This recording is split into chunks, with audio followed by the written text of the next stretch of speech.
We might be late this week, but Weaponized is back, and we're here with episode 3. And I gotta ask, Rain, what you been playing this week? FF7 Rebirth on PC. Like, that's all I've been playing. That's valid. It's been awesome. We've literally talked about it just a few days ago on the PC episode of Under the Plate, episode 15. So if y'all haven't seen that, definitely go watch it. It's a great episode. But yeah, no, we've talked about it probably too much at this point. Like, I did that hour review. We did a 40-minute episode. We talked about it for like 30 minutes the week before. A lot of Rebirth PC. I've definitely been playing my fair share of that with the mods. I accidentally screwed my Steam achievements because someone finally got 100% save. And like, look, I adore Rebirth to death. I've played it all the way through 4 times. I'm not doing it again right now. And so I downloaded a 100% save and I cleared chapter 12 to see the date in 4K or whatever. And yeah, I got a chapter 12 achievement and it's not in line, but I don't really care. But yeah, I have a tip for you. Oh, I'm sure. I know there's ways to get rid of it. I know. Yep. I know. I don't really care though, to be fair. But it's not a platinum, man. I'm a platinum guy. I got, I think, 77 on PlayStation. So, but yeah, no, I totally understand. The Steam achievement market's kind of weird. The Steam achievements are good when you get into them, like getting into the perfects and stuff. Yeah, like, yeah. There are websites that can tell. Yeah, no, 100%. I mean, I've done Death Stranding on PC when it first came out. I played like 120 hours of that. I did the original Final Fantasy VII, Cuphead, a couple others I think that I've done on PC. Cuphead is goated. Yeah, Cuphead's a great game. But I was gonna say, yeah, I mean, I've been playing Rebirth, messing around with the mods and stuff. And beyond that, really, I've been playing Hello Kitty Island Adventure. Oh, yeah. Which, yeah, I know. So I've been playing that the last couple of weeks. Put the review out this week when the embargo lifted. But no, that's a surprisingly fun game. So if you're into the life simulator, cozy game kind of thing, check it out. I had a good time with it, and you will never catch me playing like cozy game type thing. So I had a good time with it. But anywho, I mean, beyond that, man, I've just been, I mean, I'm sure we'll have time to talk about this at another, episode or video or whatever. But I started Bleach this month, and it's kind of starting to consume my life. Like I think I've watched 30 episodes in the last like couple days, so it's really bad. But it's so good. I just finished Soul Society arc today. You're like, I finally figured out why his name is Soul Kawami. No. So our managing editor, Soul Kawami, shout out. But his username on Twitter for years was Soul Society. And I'm like, I knew it was Bleach, but I made a joke earlier. I was like, I finally understand why your name's Soul. But no, it's really like, good. I definitely have so now. much to talk about with that. So I think we'll probably be doing some kind of video for that eventually. But anyways, it's been an interesting week this week. I think good and bad for the industry. But the one I really want to talk about, because it is just so interesting to me, is Multiversus, which shut down, came back, and is now shutting down for good in May. Which is wild to me. I mean, it's absolutely wild. I'm sure you have something to say about it, but I have everything in my head right now, and I just want to get it out. Go for it. So I played the beta for Multiversus. That was actually when I was enjoying the game, right? Was when it was in beta. I had like the Superman skin. I was playing Superman with Jared. Multiversus, sick game initially. And then they got rid of it. They brought it back for an actual release. And it was really, really slow and really, really boring, in my opinion, at least. I mean, people hopped onto it. Smash players like Void and other people hopped onto it and ended up being really good at it. It did not stay. Now, my thing is, there are so many games that still have online functionality that haven't been shut off yet. So I really don't understand why they would shut Multiversus off unless there's servers. I mean, I'm not aware if there's like servers or not for Multiversus, but like, are there servers for Multiversus? Do you know about that? I think there are servers, yeah. Okay. But honestly, I think it just boils down to no one's playing their game, which I don't blame them. I mean, it's dead. I mean, it was boring. It was slow. It was just not good. These platform fighters, I feel like it's just not a thing that other people can do. Nickelodeon, the Nickelodeon All-Stars Battle Royale, whatever the name of the game is that the name of the game? Yeah, it was. I think it was. It was Brawl or All Stars. Yeah, Brawl. I Yeah, will something say, like I that. will say I can on barely that, the remember first it. one was not good. The second one was actually pretty all right. The first one didn't The even have second any one was voice acting. all right. No, the second one does. Yeah, I could barely remember the name of those games, honestly. But I mean, they were good, at least as good as they could have been for, the developers seemed to care a lot about the games, at least at the time that I was paying attention to them. Multiversus was just a flop. And it's crazy because it's DC and it's Cartoon Network and LeBron James is in it.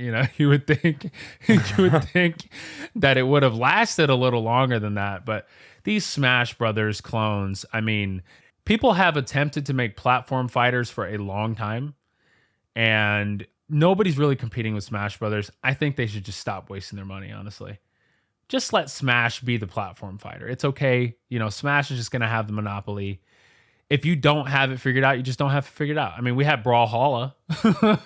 Somebody's playing Brawlhalla. I mean, I used to play it, but it's just like Brawlhalla to me was like the game for people who didn't have money for a Nintendo console and didn't have money for Brawl or didn't have money for Smash 4. Because that was kind of at the time when Brawlhalla was really popular. Like, people didn't have the money for a Wii U. But nobody really wanted to buy a Wii U in the first place. If you had a Wii U, that's what you were playing. You were playing Smash 4.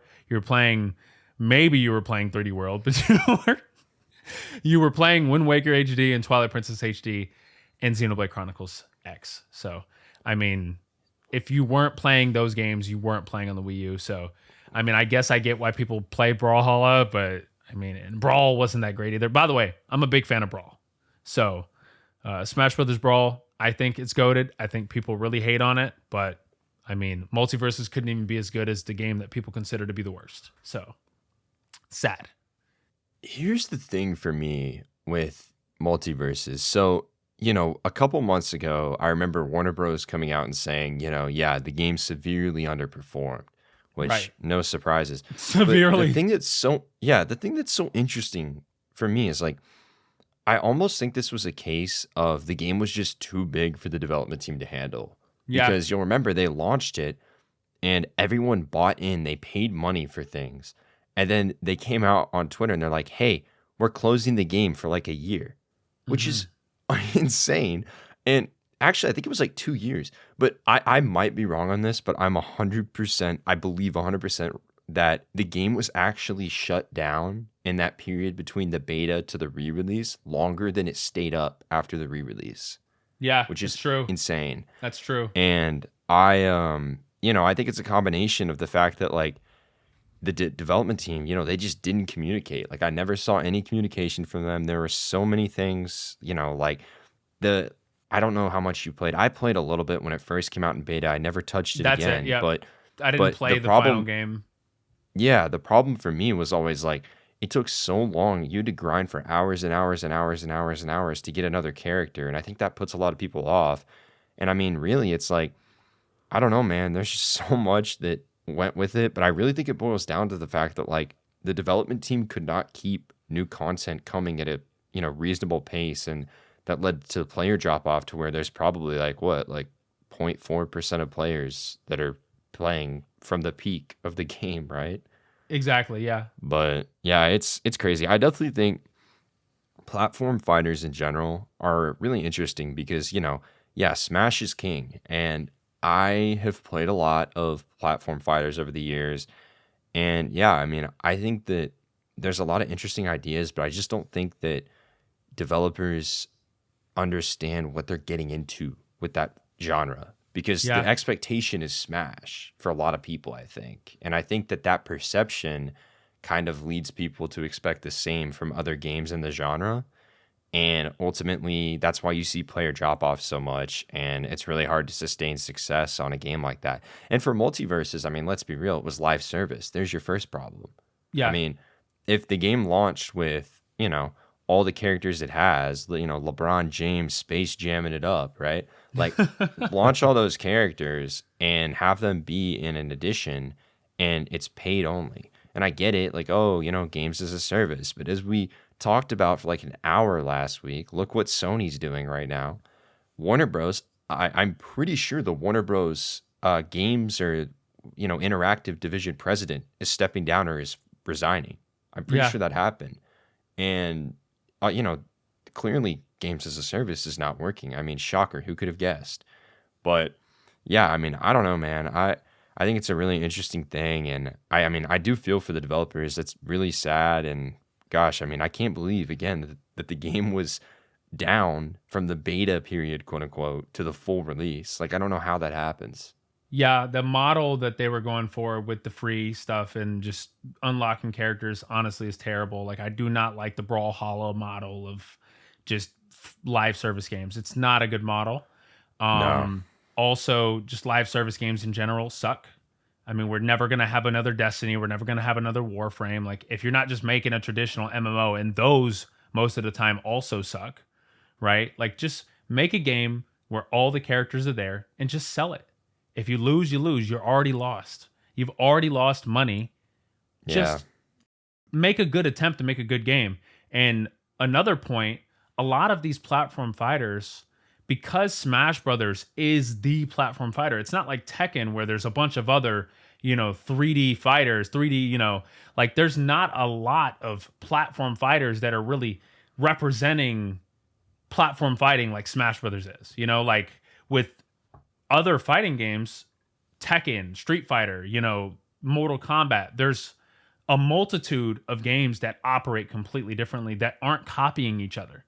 Right. Where Smash Brothers is the platform fighter. And so the blast zone, even the effects and the percentages, and you remember PlayStation All-Stars, like that was just another example. And that game sucked real bad. Like where you had to do a super on an enemy to kill them. It was like you couldn't just knock somebody off the arena. Like you had to just do a super. There was not like a way to just knock somebody into the blast zone without doing a super on them in PlayStation All-Stars. It really sucked. And so all these developers are trying to find their way around the Smash Brothers formula, and they're failing. It's just do what they're doing or don't do it at all, right? Either make a Smash Brothers clone or don't, That's just how I feel. There's so many games that you could be making. They're taking this downtime that Nintendo has without any Smash Brothers content. Smash Brothers is just so popular, dude. Melee, the competitive scene for that lasted for decades, So it's like there's no other game like that. There's no other game like that. And Multiversus was definitely not going to be that game. Yeah, no, I mean, I think the thing you got to think about is the fact that like Super Smash Bros. Ultimate is the best-selling fighting game of all time. It is. With 35 million copies sold. It is. That's what you're facing. So 35 million copies. That's literally Kingdom Hearts just got announced 37. to sell 37 million copies. 35 million copies for a single game. A single game. And that game is the highest quality platform fighter. It's made by Nintendo. It has the best characters: Cloud, Sephiroth, Sora, Twin Tail. Yeah. Dude, I'm not even saying it's like, I just don't think anything in the fighting game genre has come close to the quality and the content abundance we saw in Smash. I mean, I'm sitting here, we're talking about free to play and different models and stuff. Like, I'm even thinking about, Tekken 8 and Street Fighter. Like, I bought the year 2 for Mai Shiranui. Like, I bought year 2 DLC for Street Fighter 6, and I've been waiting for Mai to come out and Terry to come out, and I just got busy in the fall. But I'm super excited, to check all that out. But it was like what, like $30? Yeah, it's a lot of money. I mean, it's crazy. It's crazy. It's a lot of money. I like, and you think about Nintendo, it was what, $30 for Fighter Pass 2, and that included 6 characters, 6 stages, like 700 million tracks of music. I mean, it's crazy. Yeah. So yeah, there's definitely, I mean, to be fair, it's completely fair that there's different things with Smash versus a traditional, 2D or 3D fighter, but it's just definitely interesting. I think fighting games as a market are just fascinating to talk about. But I mean, yeah, I who agree. knows? I think the funniest thing for me that I actually found out this week was apparently DC held off on any collaborations with other games because of Multiverses. So if you'll remember, God. so Fortnite, right? And again, we're talking about games that will never be emulated. Fortnite being, number one, it's never going away. Huge. Right? Fortnite had DC characters all over for years. And then DC stopped a year and a half ago, and we just didn't get any. And apparently that's because of Multiverses. And now recently, a couple weeks ago, DC characters started showing up, and now they're in the shop all the time. And it's really funny because apparently part of their new strategy is to put in a bunch of DC collaborations everywhere instead of trying to make their own as a service game. But yeah, I don't know. I just thought that was funny. That is funny. I mean, it's wild that I didn't even know about that until you just told me here. Yeah. I had no idea. That is such a stupid thing that they did. It's a huge blunder of a decision. I'm a big DC fan personally. I love Batman. I love Superman. I love the Teen Titans. I love Young Justice.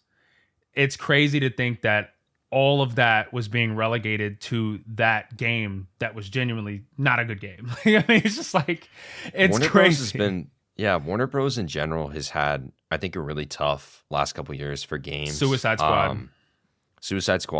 Mortal Kombat 1. Gotham Knights. I don't even want to get started on Mortal Kombat 1 just because I was so excited for that game. A lot of the community didn't like 11. I really liked 11. I had a good time with it. I thought 11 the expansion had Spawn was fun. in it. Spawn is so cool. 11 11 was fun.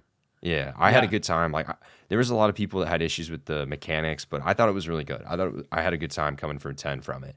But 1 was just dude, what are we doing? Yeah. I have no idea. And I mean, as you said, Gotham Knights. I mean, my gosh, that game is apparently coming to Switch too. I mean, Renaissance era, maybe. I don't know. Yeah, that's not going to get that many sales. I think that's a waste of a Suicide Squad.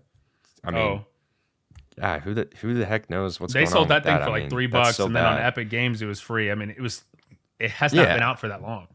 No, it came out in February of last year. I mean, it's been a year. That's insane. It's crazy. And the thing for me that just blows my mind with this is it's you have Rocksteady, who made the Arkham games, who are so phenomenally well received by fans and critics. And you're you know what?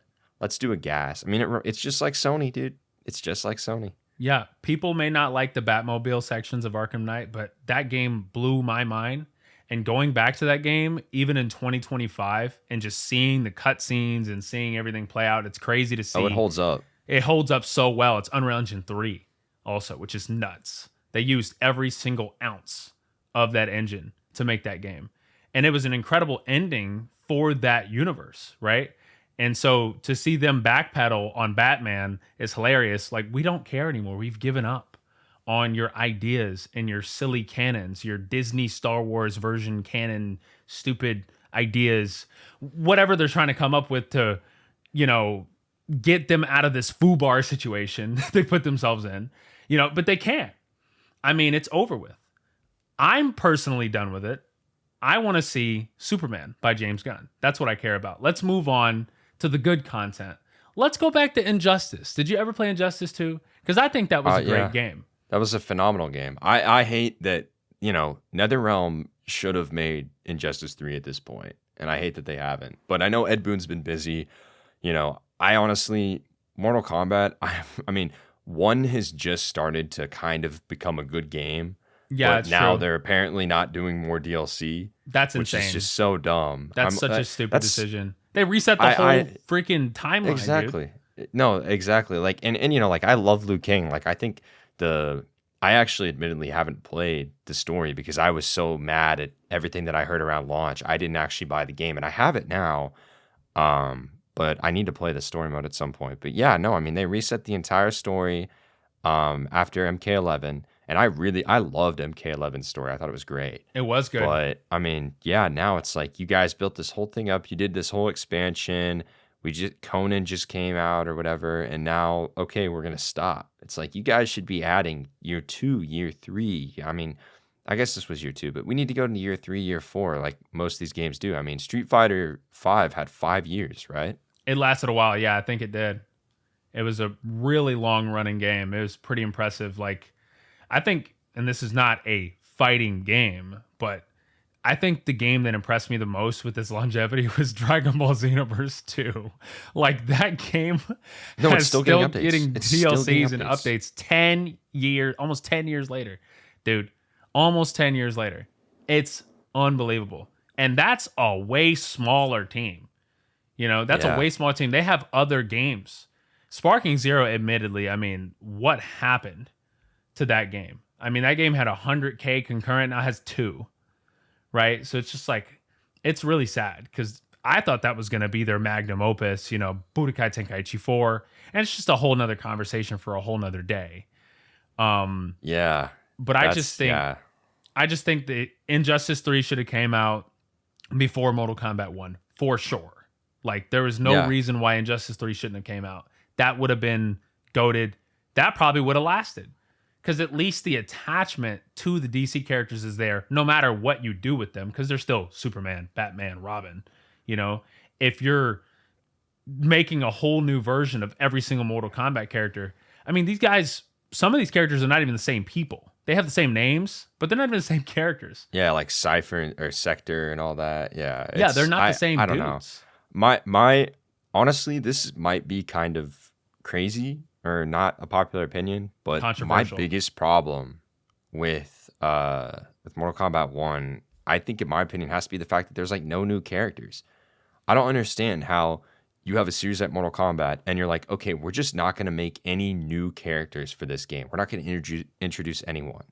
It's really stupid. It's really stupid because it's the formula of reintroducing these people that we've already played with as like different versions of themselves as new characters is ridiculous. Like that's absurd. That's if Smash Brothers was like, hey guys, we're revealing Mario is coming out. Yeah, but I mean, to be fair, I wouldn't have a problem with that if they already hadn't kind of done a reboot with Mortal Kombat 9.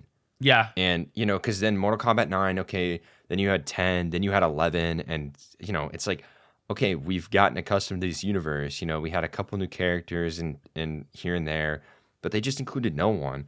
And then, like, the whole Nitara thing and Megan Fox's voice lines were just not good. They were really bad. Yeah, you're just now reminding me of how bad that was. Oh, my God. That was awful. But, anywho, yeah, I'm hoping that, you know, Warner Bros., I'm hoping that they can turn things around here in the next couple of years. But, again, I mean, like you said, in terms of their, you know, DC stuff, I mean, yeah, I'm definitely excited for Superman. But even then, they've already come out and said, yeah, if Superman doesn't meet our expectations, the DCU's dead.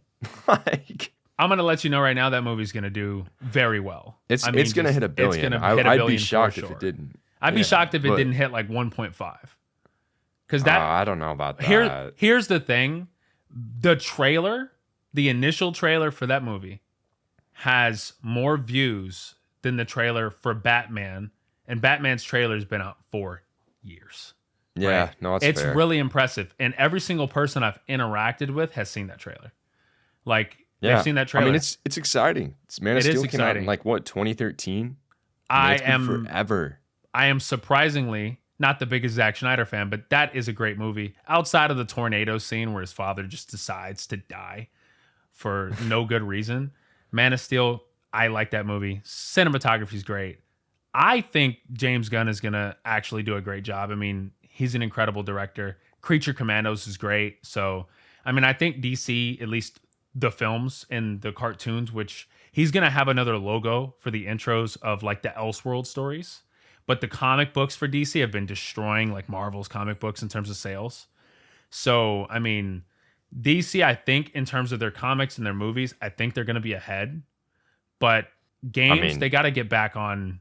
Yeah. They got to get back on their feet with the games because they used to be ahead. I mean, they used to be like the video game, like comic book, like that used to be their thing, right? I mean, it was not Marvel. You had the Batman games, and then Spider-Man came out, and you know, I mean, Spider-Man is not as good as the Batman games, unfortunately. I don't want to beef, and I know this is controversial for like all the Spider-Man game fans, but I remember when they were literally like, "This is way better than Batman. Like, this is so much better," and I'm like, it's really not. Like, it's really not better. I don't know, man. Spider-Man, the original and 2, I think they're good games, but they're good games. I have a good friend of mine, shout out Bishop, that is like a fanboy of Spider-Man. We have a and, writer that really likes oh Spider-Man. yeah, we have someone on our staff too that loves Spider-Man. But I will say, like, that's the thing, man. My good friend, he's like, oh my god, man. Like, I'm sitting here like, dude, it's not the greatest game of all time. I'm sorry. No, it is. It's like an 8. Oh my god. It's like an 8. Yeah, that's what I rated it. It's I okay. rated it a 4 out of 5. Well, I didn't review it, but like, my personal rating, I gave it a 4 out of 5, like an 8. Yeah. I mean, I think it's a good game. I just, you go into that game and like the Venom stuff happens and it's like, okay, we're in the final act. We have 2 hours left of the game and it's over. It's like, I was like, dang, like that it's absurd. felt like it wrapped up quickly. It's absurd. And Those then games are like way too Venom short. took over the city and it's like, what the heck? Well, I thought the first one was fine. It was like 25 hours. It was fine. Miles but Morales Spider-Man had a 2, great I just story in expected my more opinion. of. Like Miles Morales was decent. I actually really like No. Miles Morales. Yeah, I mean, I thought Miles Morales was probably my favorite out of the 3, just because I think it had the best pacing. I think the combat was the most fun, and I think the setting was the best too. And it, I'm not gonna say that like being a launch title for PS5 influenced it at all, because I didn't play it at launch. I played it like I'm in a deal and got my PS5. I had it as a Christmas present, so I didn't actually get to use it till Christmas. But But no, I mean, I still think that the environment and everything, I thought it was good. I really like Miles, but yeah, I mean, Miles is like great. a 9 out of 10 for me, and then the other 2 are like an 8, I think. Yeah, but yeah, that also reminds me that we need more Miles in. I mean, I don't know if I'm going to continue watch the MCU, but I know they're going to put him in it. I hope they don't screw it up. Dude, did you see the Spider-Man animated series? Oh yeah, it looks terrible. It looks really terrible. Because it looks rough, and I don't know if it's just me being. I mean, look, like here's the thing, like I'm not, obviously, if you listen to our site, we cover anime, we cover manga, all that kind of stuff. I'm, naturally really into that. I've watched hundreds of anime. Most people on our staff have. Yep. I'm not gonna call myself an animation freak or anything. But having watched so much animated content has definitely made me more perceptive and aware of the production quality behind things. Of course. And yeah, I saw one clip of that Spider-Man show and no one is moving in the background. And I was like, oh my God, this looks rough. Dude. And I literally go on Twitter in the comments and everyone's like, oh my God, it's so gas. It's so gas. No. I'm like, no. I mean, look, and you know what? At the end of the day, I think that's what you have to just identify as like, those are the people that just, are happy with content. I mean, that's why the MCU is still on its feet kicking right now. Yeah, somehow. It's because people are like, oh, Marvel, let's go see the movie. I'm like, man, I got to be honest. Like, I'm thinking after Endgame, because Endgame was great. People that cry about Endgame, whatever. I loved Endgame. Endgame was great. I was good with it.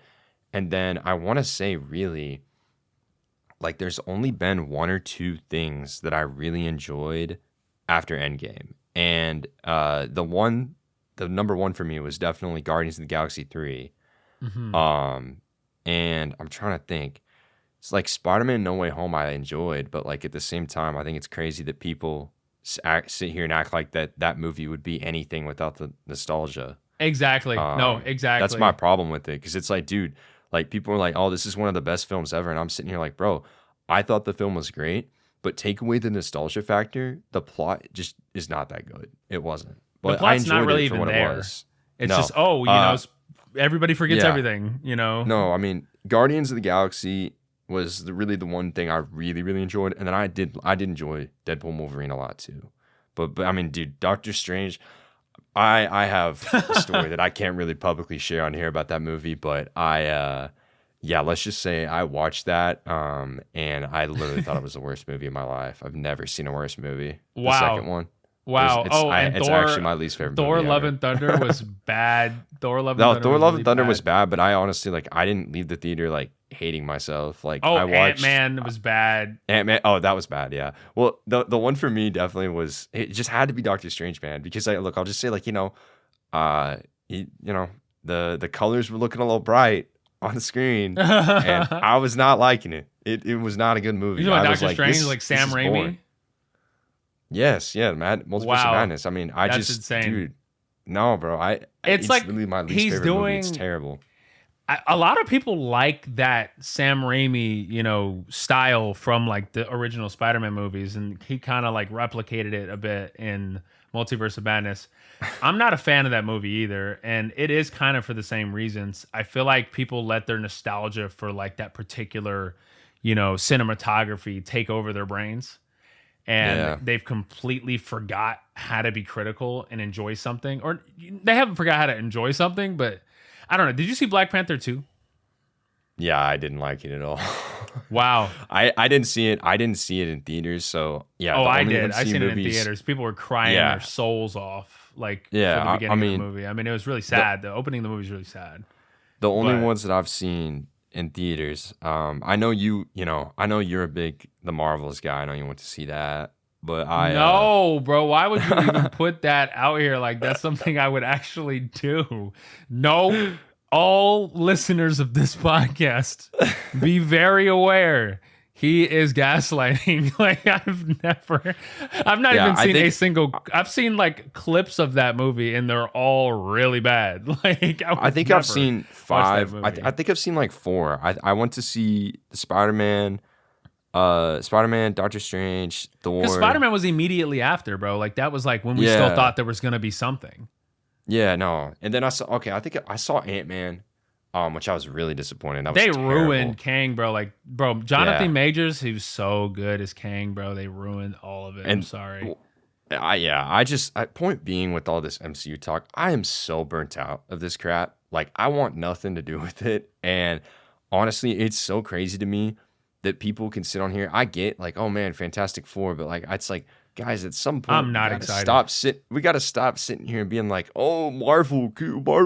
It's like, guys, let's look at the quality of the films overall. Like, I get, I think it's John Watts, right, that's directing it, but I don't really care. Did you watch Shang-Chi? Whatever.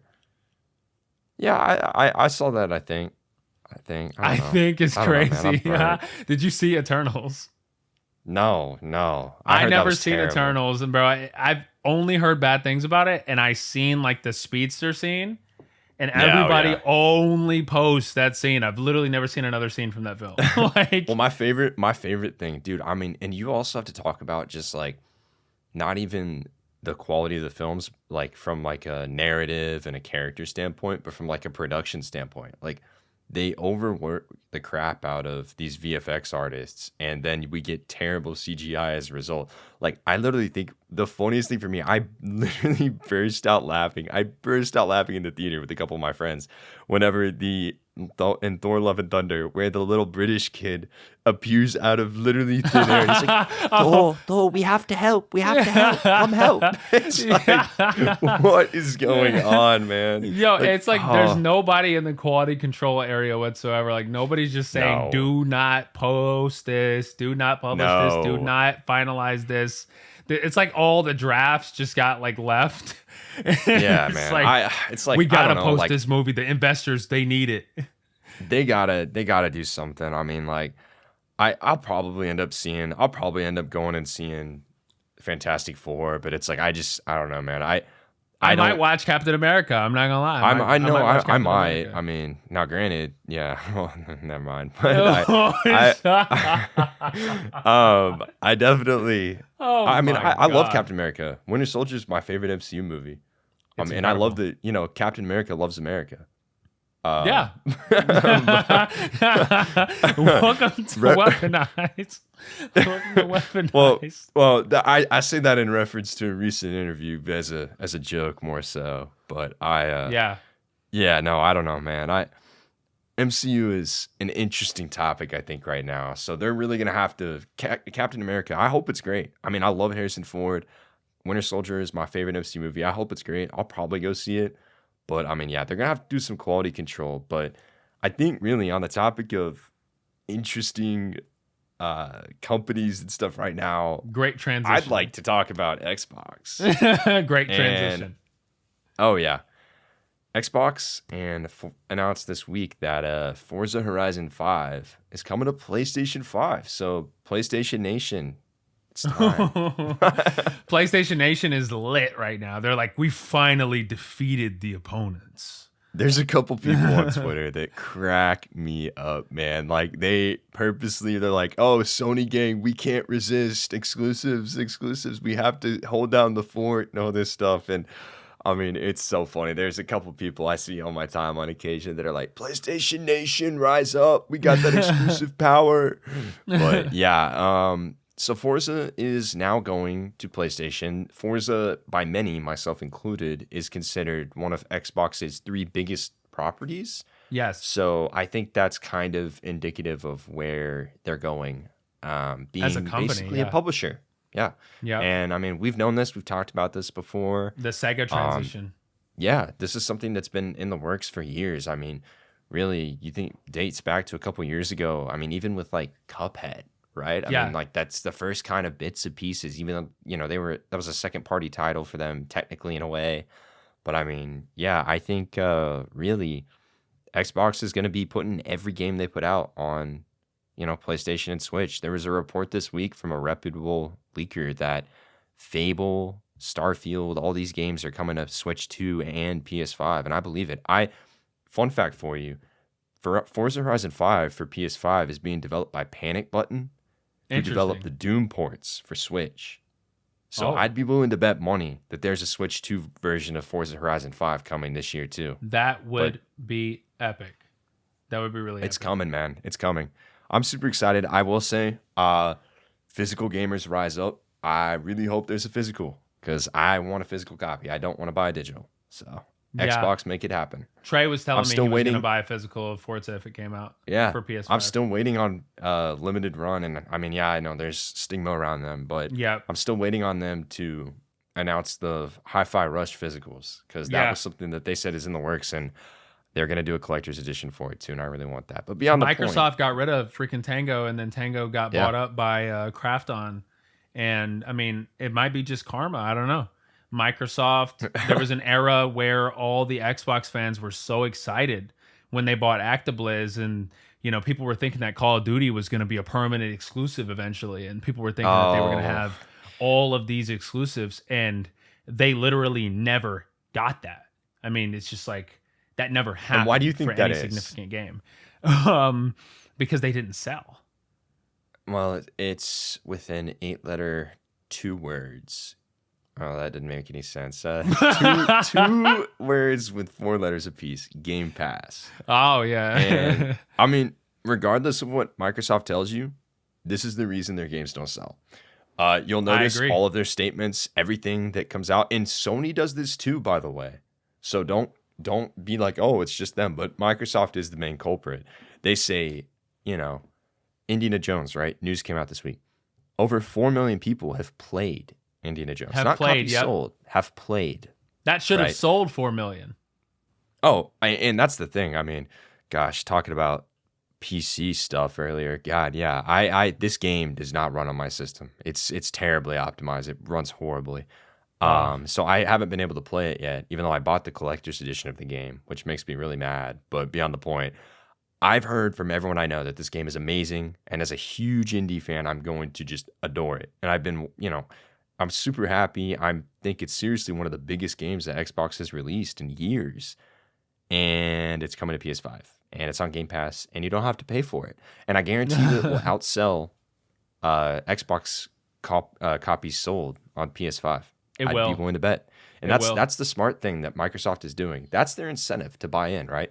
It's, hey, you can spend $15 a month, which I'd be willing to bet that they're going to be increasing the price of that the next year again. Just like Netflix. Yeah. Well, Netflix is ridiculous. It's like, hey, like I said, buy a home or buy Netflix, which one? But yeah, and beyond the point, it's not worth it. I don't care.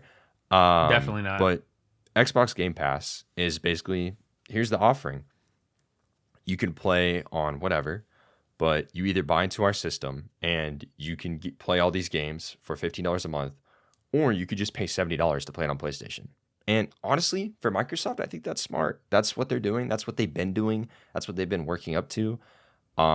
You know, I mean, their whole everything is an Xbox ad was terrible, but I think that ultimately it's going to boil down to, I think it's going to boil down to, you know, what they're going to offer Game Pass on. Is it going to come to Switch? Is it going to come to PlayStation. I don't Yeah, know. we had this conversation before too. Yeah.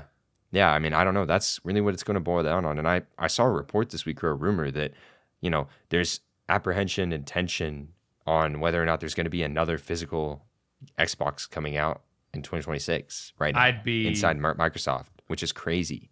I'd be shocked if they released a physical Xbox from this point forward. No, I think we'll get one more console generation from them, but I think this is it. That would be. I mean, I really do. I'm not gonna lie. I don't feel that way. I'd be shocked. Really, you think they're done? Yeah, I do. Okay, actually. Well, here's the reason I don't think they're done, is because by the end of next year, I don't know the exact sales numbers, but I think it's around 30 million. We'll say, units sold across Series X and S. But I think really, what they're gonna have to do is look down and say, hey, yeah, okay, 28.3 million units as in January of this year for S and X. I mean, that's 30 million people that were willing to buy an Xbox. So in my opinion, I think it's crazy to cut that piece of your market out, because then they're going to go buy a PS5.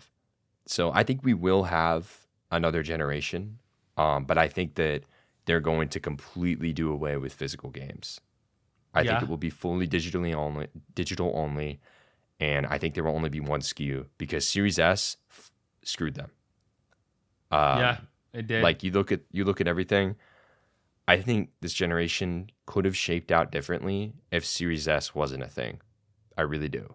I think that developer-wise, look at all the games that came to PlayStation but didn't come to Xbox. I mean, Baldur's Gate finally got their Series S patch out. I mean, Series S is something that developers have had to work around. And when you're, developing for Series X and you have to lower everything to get it on S because you have to ship on both, that's kind of like, is it really worth those resources for lower players, or should we just not ship it on Xbox? But that's what I'm saying. Like, who is making the decisions over there? It just doesn't make sense to me. I don't get it. It's a mess, dude. I mean, that's the thing. I really did root for Xbox. Like, I think them buying Bethesda, when that happened, I was like, I think this is a good thing. This kind of evens out the industry right now. It's very lopsided. They needed to do that. At least at the time, I was like, Sony's been, doing all these deals under the table, especially when we got the ActiBliz buyout and they were having to go to court to do all that. And Sony had to unleash all these things. We were seeing all these documents and all these things about Sony sliding money under the table to get these developers to not release on Xbox, like stuff like that, which is just blowing my mind. So I was like, okay, well, Xbox needs to retaliate, and this is their way of retaliating, right? I was thinking, hey, they're going to have exclusive Call of Duty. They're going to have exclusive Diablo, exclusive this, exclusive that.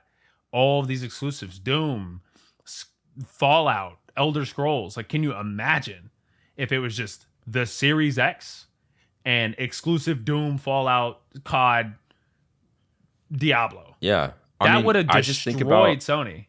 Yeah, I mean, I just think about the stuff that they've had in terms of games for the last, I don't know, like couple of years. It's like they've had a great generation for releases. If you look at their umbrella, they have. And this year looks awesome. I mean, Doom, we've got Fable, I mean, and a bunch of South of Midnight looks good. I mean, there's a lot of stuff that's coming out this year that looks great from them. Outer Worlds 2.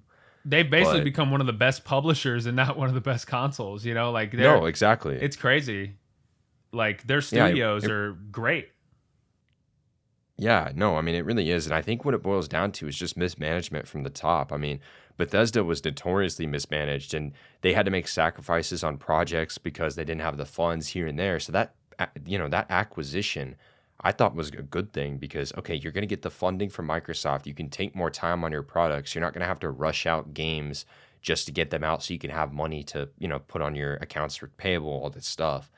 And really, I mean, I don't know that it made that much of a difference, but at the very least, like, I think teams like id Software have had a lot more time to cook the dark ages than they would have if they were just Bethesda right now. But yeah, with Activision, it's just been a mess, man. I don't know. I mean, I'm just waiting for Crash and Spyro, but Xbox seems that they don't really care about that. Oh my God, bro. When the Reignited trilogy came out, I thought that we were going to get more Spyro because those sold really well. Well, it was apparently in development. I don't know how true that is, to be fair, but like the rumor forever was that Spyro 4 was in development at Toys for Bob. And then Yeah. Activision was like, okay, you know what? Every single studio of ours is going to work on Call of Duty. It's like, awesome. What Awesome. a And ridiculous also, COD thing. is still the most bugged game and has all these problems, even though it has probably the most developers of any game on it. Like, It doesn't even make any it's sad. sense. Like, it No, just and I mean, shows you. Ugh. greed. Ugh. It shows you greed, and it shows you just where priorities are in the industry, and it's really Negligence. sad because, like, yeah, I look at Toys for Bob and what an incredible game Crash 4 was. Crash Oh my 4 God, was dude. incredible. That It's was one the of my perfect sequel to Crash 3. Like, oh, it was amazing. It was amazing. I have so much fun. I honestly been thinking about that game for a minute now, like wanting to go back and replay it. But it is just so much fun. It's so colorful, so vibrant and expressive, and we just don't get any more because oh well. And it didn't sell bad either. I know it didn't. yeah. Yeah. But And then they made the kart racing game, which never came to PC. Sad. yeah. But it's like stuff like that makes no sense to me, man. It's like the Nitro or whatever it was called. I mean, yeah, the kart racing game was fun. I actually bought that on Switch. I have Crash Trilogy and Crash Racing on Switch. I mean, and they're both actually good ports. Like, it's funny They enough. are, yeah.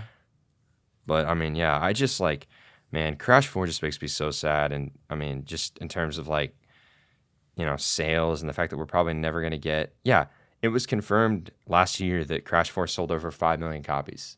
That's 5 incredible. million copies, yeah. and that's not enough for a sequel or a new Spyro game. That's crazy. I mean, that's like Square Enix level of expectations. No, I'm kidding. It is. I want to look up the Spyro sales numbers for a second for the Reignited Yeah. trilogy. And Reignited Trilogy was so good, man. It was so good. As of September 2023, Spyro Reignited Trilogy has sold over 10 million units. That is absurd. That No, they sold no that sequel. many units. No sequel. What is that? Almost 2 years ago? No sequel. We have no sequel for that. That is unbelievable. Just mean, it's ridiculous decisions from a ridiculous company, honestly. I mean, yeah, I just like, it's been like what? At this point, 7 years since the Spyro trilogy came out, which is crazy. And Yeah, it's it's like, wild. I just wish that we got a fourth one. And, I know Toys for Bob actually split off and they're now like independent, but they're working with Microsoft on a game. Yeah. So I really do hope that that's a Crash or a Spyro game or even, Banjo-Kazooie. But who knows, man? Who knows? And I'm not counting Enter the Dragonfly as the fourth Spyro, guys. Sorry. No. That is No, not a good game.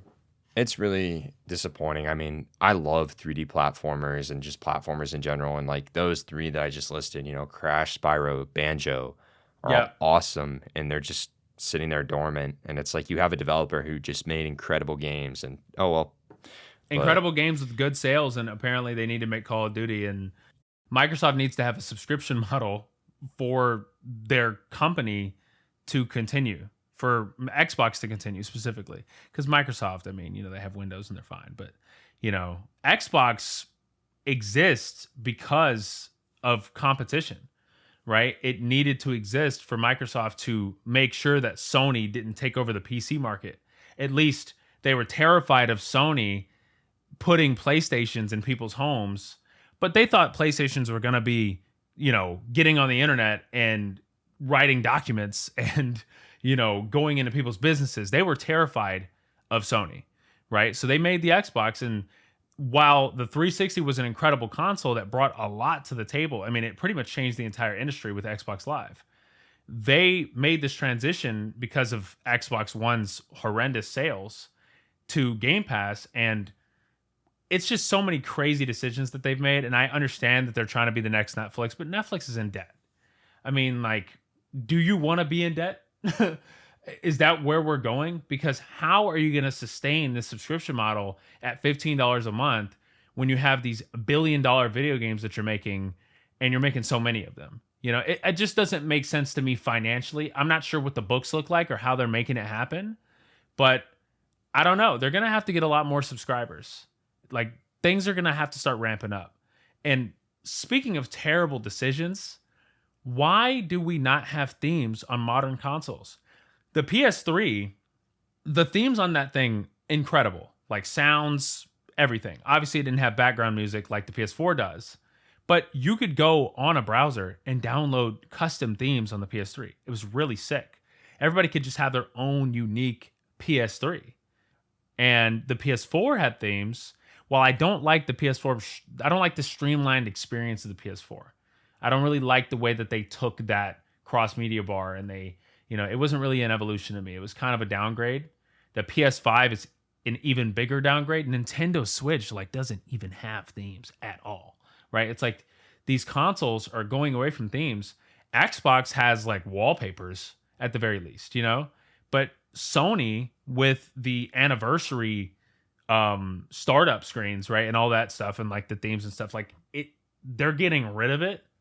It's like, why are we doing this? Why do you have to do this? Why does this need to be a scarcity? Not even a scarcity. You can't even buy them. It's just like a thing that doesn't exist anymore, right? So I'm not understanding why you would get rid of a part of the market that you could have been making money on, right? Remember when we had avatars that you could buy? I mean, that's one thing. It's not really that big of a deal, in my opinion, nowadays. Like, avatars, like, who cares? But remember the Tifa theme? Yeah, no, I mean, that was my theme that I had forever on my PlayStation 4, so I miss it. I mean, my PlayStation 5 is so boring. It's really boring. It's the same startup, the same menu. It just gets old looking at it. The only thing that spices up the PlayStation is hovering over the video games. So, I mean, don't even get me started on that, because I don't even like that. My problem, well, okay, I like it, but my problem with it is like, take Rebirth, for instance. Like, Rebirth, if you play the game, if you play the game, it's like, oh, continue where you left off, chapter 2, and it like changes the thing, and I can't see the art of the game. Like, I'm like, I don't understand it. Yeah, I hate that we've moved to this stage of consoles where we've stripped away customization and embraced modern simplicity. And it's like, no one asked for that, and it takes away the personalization that makes your console, Yeah. And I don't know. Yeah, Nintendo's been the worst about it, funny enough. I mean, you got to remember, like, it took them forever, and then they finally added all these, the icons with Nintendo Switch Online, so you could finally customize your icon. And I was like, oh my gosh, finally, Xenoblade icons. Oh my gosh. And it took like 5 years or whatever. But it's just crazy to me because, like, Sony, like, you guys raised your PlayStation Network is now $80 a year to play online. Oh, it's so fun. Yeah, your games are so many great online games. And, you have to pay for that if you want to play online. It's so expensive. $80. Yeah, because you're Premium citing as much as Amazon Prime, dude. Yeah, it's $200 a year or whatever. Yeah. Or, I don't think some ridiculous like number that. that's above $100. Yeah, but it's like I'm sitting here and I'm like, dude, like at the end of the day, if you guys are crying about, oh, we're losing revenue here and there, why don't you just implement themes? Because I would have probably bought like 10 by now for $5 a piece. Yeah, they could have sold them for $5 each. I would have paid paid literally for could have done that. They could have done that. They could have made that like pre-order incentive, like they used to do that. There were so many Kingdom Hearts themes that had Kingdom Hearts menu sounds. Remember the 3DS's themes? The 3DS had a ton of themes, right? Like, where have we gone, bro? Like, that's where I feel like that's what made consoles so unique comparatively to PC. And now when I'm on my PC is the most customizable thing ever. I'm just making, my wallpaper engine look dope. I have, even my Opera GX, the stupid freaking browser. Like, I have custom sounds on that. Like, it's just like, I can do whatever I want with my computer when, consoles at a point in time were just as customizable in terms of, themes and sounds and music and all this stuff, bro. I remember just how much fun it was to just go on the internet on your PS3 and just download a browser straight off like the PS3 internet browser. And there's no choice. You don't even have the choice to do that. You can't even have that experience, right? And iPhone transitioned into letting you customize your iPhone when Apple didn't even have that previously. And Apple is notorious for their minimalism, right? And even they Yes. transitioned into customization and personalization, right? Where PlayStation and Nintendo are lacking in this regard, right? And this is a place where you could be making more money. You want to make money off remasters. You want to make money off PC. You want to fund your next AAA, your next quadruple A games where you're playing in third person, doing third person, stupid third person things. If you want us to buy these games, right? If you want to sell these games and you want to actually create these games, they're not even coming out at a reasonable pace. You know, it's taken forever for them to release these games. And most of the time, I don't even want to play them, right? It's just like, I'm not even interested in half of the stuff. I don't even know a single PlayStation game on the horizon that I want to buy. I don't. And I don't want to buy Horizon. I don't want to buy Horizon. Yeah, you don't want to buy Horizon MMO, Horizon 3, Horizon X. No, Yeah, there's not a game on the horizon. The only one that I'm going to buy for sure is Death Stranding 2, and that's like not even really a PlayStation game. That's not a PlayStation then, game. Ghost of Yotei, like, sure, but I need to see way more. Like, I don't, I don't know. I don't want it to just be a clone of Ghost of Tsushima with a woman. Like, I'm not interested in that. I'm sorry. Like, I mean, and even then, like, I don't care who's the protagonist. I don't care about any of that. I just, like, for me, it's like, what are you guys going to do to change the combat and to make this an actual, because, like, you can make it a unique story. That's fine. But, like, for me, it's like, okay, are we going to have the same kind of thing when we have 4 different stances? Like, that's kind of just like whatever. Like, I want something new. I want more action leaning combat, Yeah. I mean, I love Ghost of Tsushima. I love the stances. I love kind of the Sly Cooper mechanics that they put into it. Sucker Punch going back to their roots and having, shimmying and, crawling underneath stuff and jumping on top of buildings and doing assassinations. I really appreciate those elements of the game, but I want better combat because I think the combat's great. I think the combat's incredible, actually. I think the problem was people were comparing it to Sekiro just because they're both in Japan, which is honestly ridiculous because, it's From Software. What are you doing comparing, Ghost of Tsushima to From Software? From Software is that's a combat company. Sekiro's combat is really difficult to compare to. Comparatively, that's not like a Dark Souls game. You know what Sekiro looks like. I totally agree with you, dude. I just got a crazy notification on my phone. I had to make sure it was real. Apparently, this is so random. Apparently, the Dallas Mavericks traded Luka to the Lakers. What? Do the Lakers even need him? That doesn't even make sense. No, for Anthony Davis. So now Luka and LeBron are together. I don't know if that's so off topic. I'm so sorry. Just ESPN, man. Weaponized. It can be anything. No, but I totally agree. Like, I think that there was some strategy in Ghost of Tsushima. I'm interested how that involves in a new entry and how they can, revolutionize the combat. But yeah, for me, it's like, all right, great. Like, I thought Ghost was a beautiful game, getting to explore that region of Tsushima.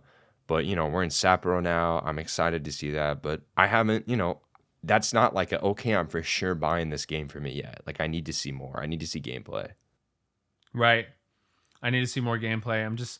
They just don't show enough. And then they expect us to all be just waiting for it. Like, I just don't care. I just don't care. You have to keep my attention with stuff. Man, they used to release so many games. They used to have so much stuff coming out. So, I don't know. We're in a position where I just don't care about PlayStation right now. And I don't want to buy an Xbox. I'm probably never going to buy an Xbox. It's all on PC. There's no point. It's Nintendo and PC for me. I'm just, Sony's doing their thing. Whatever. I'm just not interested. I feel like consoles are not going the right direction, at least the two. Nintendo's doing well for themselves. Yeah, I think Nintendo's getting Nintendo. They're on top of the industry right now. And really, I don't know how any other, PlayStation, Xbox, whoever is going to be able to catch up to that. You just can't with the quality of software and everything else. But it's certainly an interesting time in the industry. It's very interesting, man. I think Nintendo's going to be on top. They've been on top. They're going to continue to be on top. And it's just because they have it figured out. But they should get some themes. The Switch 2 needs themes. Facts. No, for real. We really need that back. Yeah, so I think that does it for the third episode of Weaponized. Appreciate you guys watching and stay tuned for the next episode. Bye bye.